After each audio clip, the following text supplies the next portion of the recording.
Well, hello YouTubers, and welcome back to the Wholesome channel and another episode of Zerks&Wheels. Yes, we're still dealing with the good old Ulmia not planer but joiner here. Today I'm going to be talking a little bit more about corrosion prevention, and we're going to be treating the table surface of this thing with beeswax. And the reason being for that is this machine will probably be either out in my brother's garage, which is unheated and therefore subject to temperature swings, which creates condensation on the surfaces of the machine surfaces of the machine, or also the unmachined surfaces for that matter. And wherever the steel hasn't been, or the cast hasn't been treated with paint, it will create corrosion problems. So in order to head that off, we're going to cover the table here with a light coat of beeswax. We're going to use a hot air gun to warm the table up in order for the wax to melt slightly, and then also draw it into the pores of the machine. Now, I've done something similar in another video. We'll put the little link up here, or I should say up here, to the other winding machine that I overhauled a little over almost 2 years ago,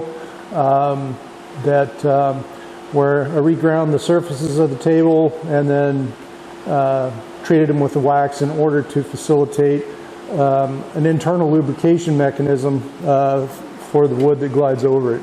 And so we're going to do that here today. So I'll be bringing the camera around, and I'll be using this camera again to highlight the details, because there are some details, some aspects that the other cameras just don't quite pick up. So I'm going to keep this camera on and rolling, and then bring it around and show you what I'm talking about, because there are some, oops,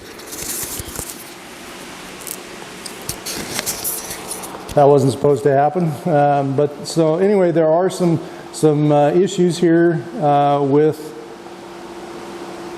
pores, porosity, and other aspects that you really don't pick up with the naked eye quite readily. And so I'm going to bring the camera around here and show you up close and personal what we're going to be dealing with, and then also from that same perspective show the application process and how the wax actually can be drawn into the steel itself. So anyway, let me bring the camera around here and give you guys a gander.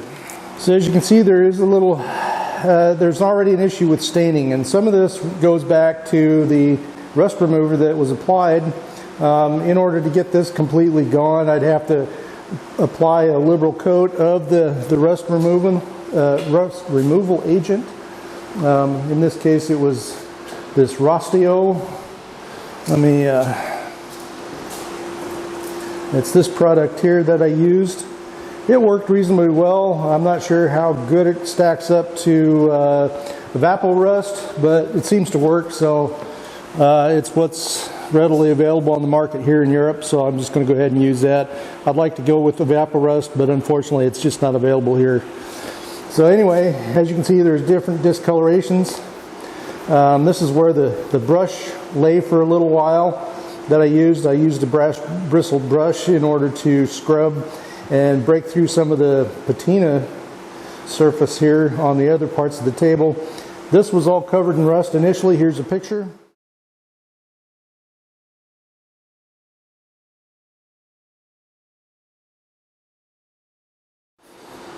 So here we have our trusty dusty little hot air gun, and we're going to start heating this table up. We're just going to heat it up to the point where the wax will start to melt and then penetrate. Here we have our chunk of beeswax. It's looking a little rough since I first bought it, but it'll still do the job and what it's supposed to do. So the first order of business is to heat the table and get it warmed up, and once that happens, then we can start applying the wax. Right now it's cool to the touch. It's been in the shop. It's been kind of cool in here as the heater hasn't been on all night, and so it's going to take a little while to warm it up. So I'm not going to bore you with the agony of watching watching paint dry. So I'll bring you guys back once the table's warmed up, and then go from there.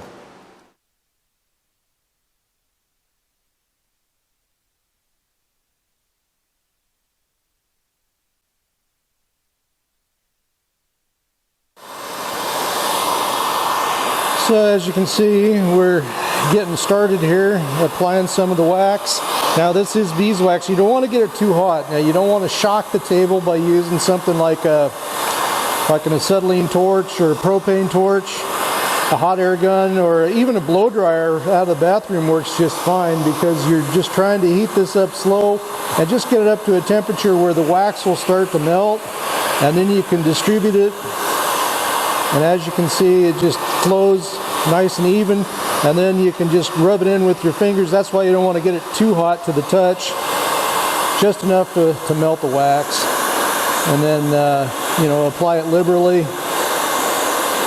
Like I said, we're prepping this machine so that it can withstand a few weeks out in an unheated building, out in my brother's garage or in the basement, whichever comes first, and so that the thing doesn't get any further damage. Now, when you stop heating the wax, of course, it'll start becoming opaque and turn a little bit white on you, but that's no big deal. You can always wipe it off, and of course just scrub it off with a piece of wood or something like that. You don't necessarily have to really get crazy on it, but you definitely want to get it to, you know, to go, you know, be able to melt and sink in. And you want to keep going over the places you've gone before, just to keep them warm, and so that the wax can actually penetrate into the pores. Most of it's going to stay on the surface, so you won't get a real deep penetration, but you will get some in there that'll be enough to, one, act as a corrosion preventative, and then two, as a lubricant.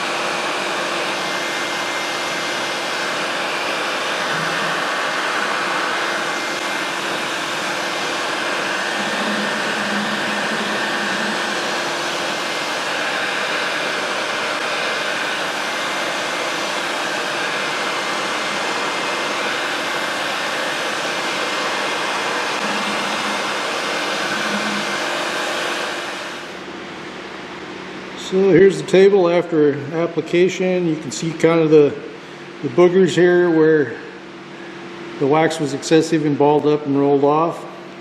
But overall the table looks pretty good. You can see it's a little bit shiny, which is what it's supposed to be. And it seems a little dull in places, you know, like right here there was some corrosion pitting, but as you brush over it with your fingers, you can see the stuff turns opaque, which shows there is a layer of wax there. Same thing here. You know, anywhere you run your fingers over, it's still warm right here. And so the reason you're working this in with your fingers is so you work it into the table, and then you're also spreading it out a little bit more and kind of stretching your resource. Now you can use an old candle as well. I mean, any kind of wax will work in a pinch, even furniture wax, although I don't recommend using that because of all the other oils that are in it. Not the greatest idea, but it will work in a pinch if you don't have anything else. But yeah, so here's our table after it's completely been treated. Now you don't want to get it too hot for thermal shock reasons, and again, no acetylene or gas torches, again for reason of excessive shock, because you're going to have one side's going, you know, where it's thicker, you're going to see where the wax is going to congeal a lot faster, as opposed to in the middle of the surface where the material is thinner. And when you have temperature differences like that, and you hit cast with a lot of heat real fast, it could happen that it snaps on you. So you don't want to do that. And same thing with steel. You get stresses in it where you don't want it, and so you try to avoid it. So you got to heat it up slow. And hot glue, you know, just one of these hot air guns or even a blow dryer will work in a pinch.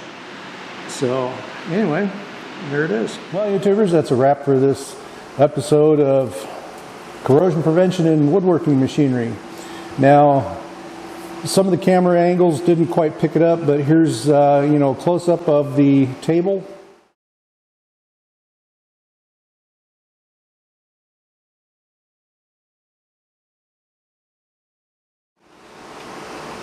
And as you can see, it's kind of scalloped. And right here in this still, you can see some of the patina buildup.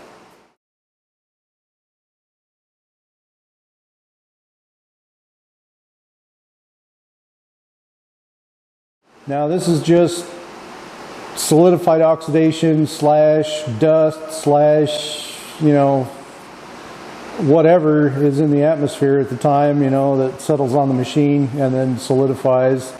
And then builds up a coat, so to speak, on the surface of the table.